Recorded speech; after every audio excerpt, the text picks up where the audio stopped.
Saturday morning, the Experts program kicks off, and Luis Alvarez, CEO of the Alvarez Technology Group, joining us right now on Power Talk Radio. Luis, welcome back. Thank you, Mark. How are you today? I'm well. It's going to be a wonderful weekend. Some very nice weather here in the middle of March. Imagine that. We are 3.5 months into the new year. I know. It's just gone by just like that.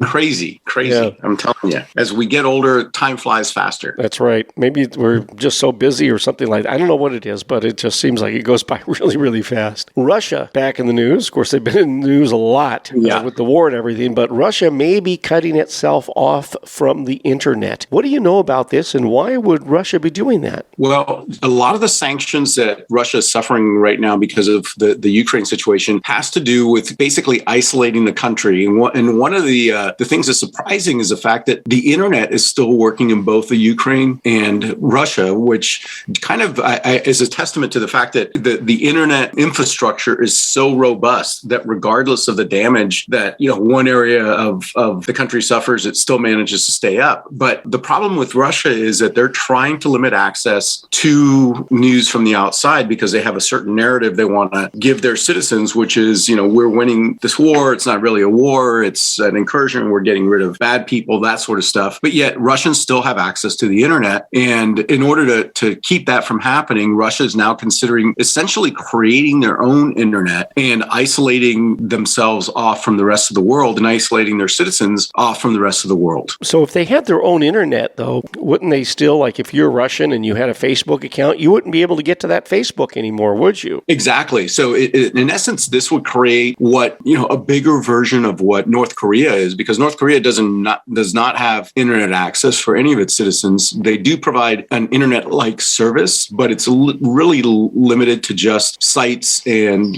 web services within the country. So Russia would essentially do the same thing by creating their own infrastructure, providing an internal, what's called directory or domain name service or DNS service that would only respond to sites within the country and literally cutting themselves off from the rest of the world. Now, it's one thing to not be able to use an international social media platform to trade pictures of your cat with somebody in South Africa if you happen to be in Russia. Right. But on a very real sense, and let's talk about the nuts and bolts of the world modern economy. So much of modern economy is conducted online over the internet. If Russia cuts itself off from the internet, how are entrepreneurs in that country going to be able to conduct business? I mean, that would really have an impact on their gross domestic product and the prosperity within the country. Yeah, I think the people that are postulating this Russia-only internet service really don't understand how e-commerce works and how the internet works, because you're right. Essentially, it would cut off all of those businesses within Russia from conducting any sort of foreign interaction, because foreign companies or foreign users couldn't access it. And essentially, if you don't live in Russia and aren't within their borders, you couldn't use it. I mean, there are probably Russians that use eBay, and they would no longer be able to have their eBay businesses. And,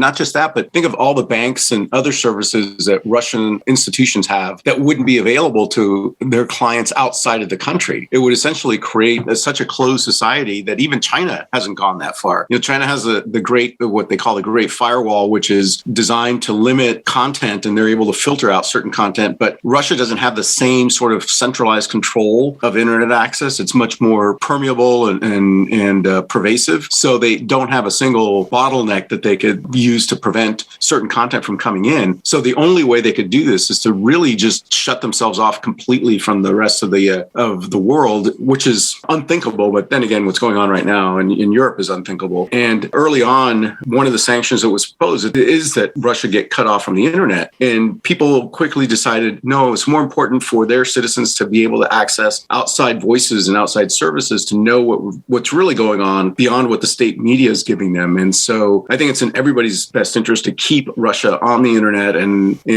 hopefully whatever they try to do just goes down in flames and doesn't really work out for them. Well, that's some great information from Luis Alvarez, CEO of the Alvarez Technology Group. Hey, folks, be sure to join us Monday morning starting in the 8 o'clock hour, because we're going to talk about 10 new internet scams or scams that are being done, social media, texting, internet, that are coming out of this war between Russia and the Ukraine, and you need to watch out for those because they could be coming to an inbox or a cell phone near you. So be sure to join us Monday morning for information on that. We start in the 8 o'clock hour with Luis Alvarez. AlvarezTG.com is the website, at AlvarezTG. That's the Twitter handle. And Luis, the toll-free number for the I-Team. Give us a call at 866-784-8326. That's 866-78-I-Team.